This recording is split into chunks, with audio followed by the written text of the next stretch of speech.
Well, good morning and welcome back to the boating. Wanted to give you a little bit of a real-time heads up here today. Today's February the 28th, I think it is. As you probably saw in the previous video, I had caught COVID and been a bit sick for the last month. I was sick for a week or so and then ended up in the hospital with COVID pneumonia. So been a little bit out of it the last little bit, but I'm better, and I'm thankful for all the prayers and the good wishes and good medical care and all that. So I'm back at home as of a day or so ago.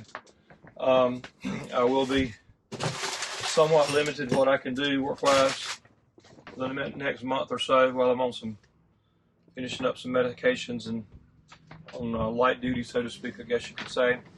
However, I've got a whole lot of video clips that I have not edited yet, so I'll be getting some videos out while I'm recuperating.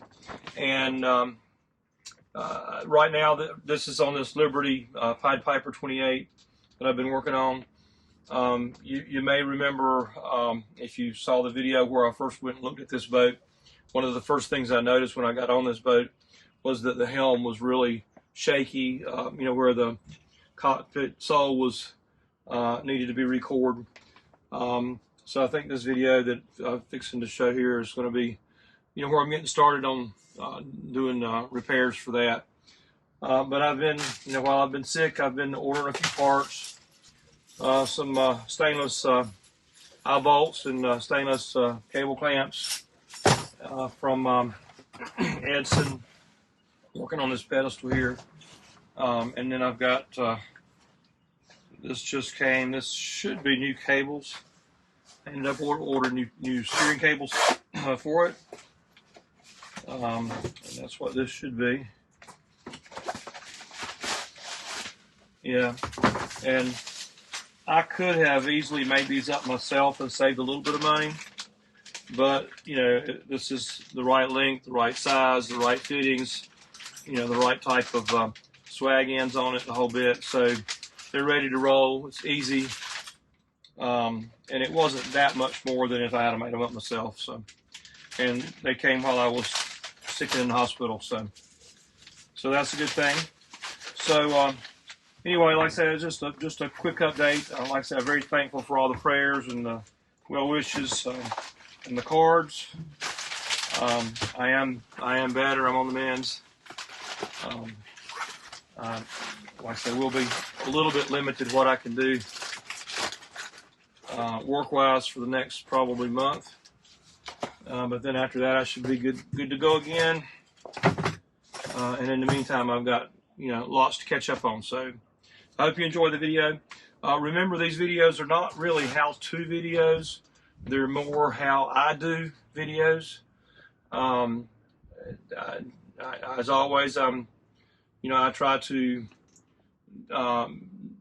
base how I do my repairs and stuff based on the job at hand, for sure, the situation, but also on materials that I may have on hand or whatever. It's not, like I say, it's not a how-to video. It's more how I do video.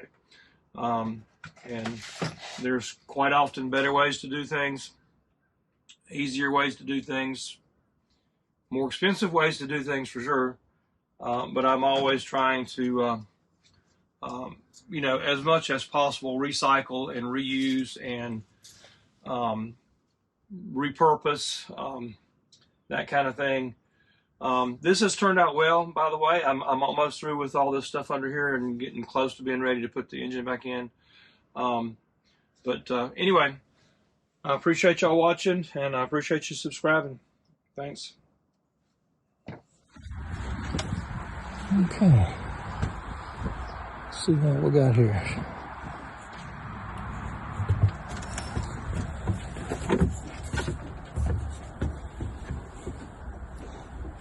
Okay, so it looks like it's got an autopilot.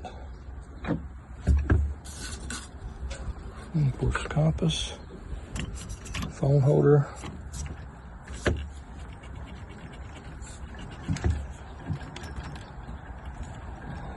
Feels like the floor might be a little bit questionable.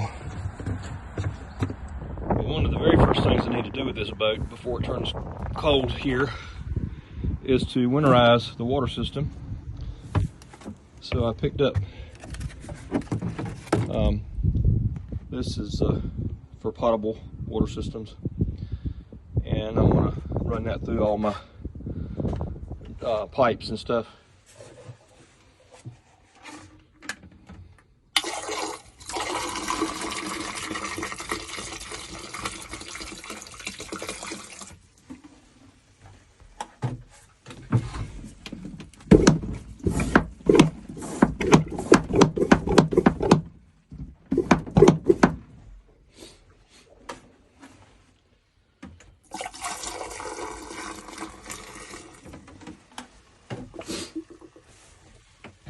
So I've run the camper antifreeze through all the potable water system, and I am just running some back into a gallon jug here. I'm going to use this and pour it through the engine water lock muffler thing, just to make sure there's no standing water in the bottom of that might freeze. And I've poured some in the bilge.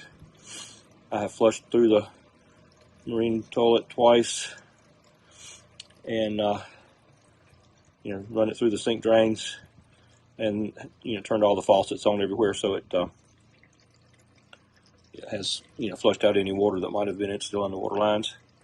And this one here's out in the cockpit. This is a little cockpit shower deal here, and I'm just using it to take some of that that's in the holding tank back out, because I don't have any more, and then that'll give me what I need to run through the water lock. I've also blown out the water strainer on the engine. They go from when the water comes in through the seacock to the engine, it goes to a water strainer and then to the engine. And I've taken just a compressed air and blown that backwards back out through the seacock out onto the ground. So that's empty. So I think this is going to be the last thing I need to do for winterizing it. That's the water strainer, and I've blown air back through that and back out, and blew out the water, so that is empty now. And then I've got a little funnel set up right here, and I'm going to see if I can't pour some down in that water lock thing there. And I think that's everything I need to do. I did pour some down in the holding tank as well. The holding tank is more or less empty, but I did pour some down in there too, just to make sure. The holding tank on this boat is built down into the keel. It's kind of unusual, but it's built down into the keel, under the engine and back toward the stern. And it comes all the way up until it gets to a point where the bilge goes down deeper, right underneath, right in front of the engine, basically. So it's not a huge holding tank. I think it holds like 20, 25 or 30 gallons. But it's really, unusual to me, at least, that it's built into the boat, down in the keel. The hoses are back under here. You can get through this hatch right here. You can get down in there and get to them in the front of it, because I'm going to have to replace all the hoses. These are actually hoses right here that'll be replaced right there. This one here, I think, is the pump out hose, and then this hose here is the one that goes from the head down to the holding tank. So those two hoses will be replaced. That's where my little tiny bit of odor I've got coming in here is coming from, I'm sure. They're old, original hoses, I have no doubt. Anyway, I'm gonna see what I can do about pouring this down in the bilge. There's let's see, I think I've got three pumps plus the manual pump down in there. This one here, it has a remote pump. This back in the back of the head compartment, back there. So, a real nice pump. And then Actually, that's two pumps. One of that right there, I guess, is the water sensor that controls that pump. So I've got two electric pumps, and then this one right here with the check valve on it is the manual pump. So I'm going to take the prop off. I've already got the key out and taking off the lock nut.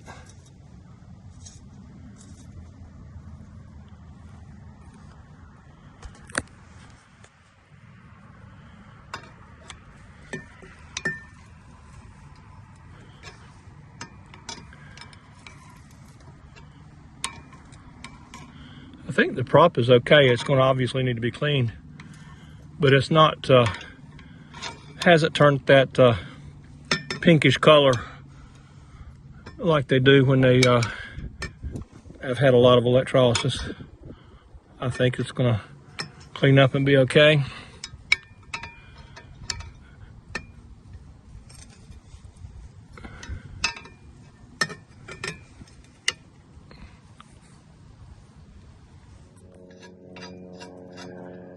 Yeah, once I got broke loose, which I was able to do without even hardly any effort at all, the nuts come straight off clean. So that's good. So I've got those off. Now, I can see that the cutlass bearing, the rubber part of the cutlass bearing is actually spinning. So it's completely worn out and actually separated from the bronze cutlass bearing shaft. So that's without a doubt completely worn out. And you can also see that there's a bit of, I don't know whether you can see it or not there, but a bit of sideways, up and down and sideways motion to it. You know, it's pretty worn out. Well, I just took and bumped that prop with my hand balled up there, and it popped off. So I don't have it off yet, but it moved back almost a 1/4 inch on the taper, so that should come off without too much effort. There is the key, I think, hasn't popped loose though, maybe. So I may have to, yeah, it has, okay. Yeah, it's gonna come off. It's gonna come off.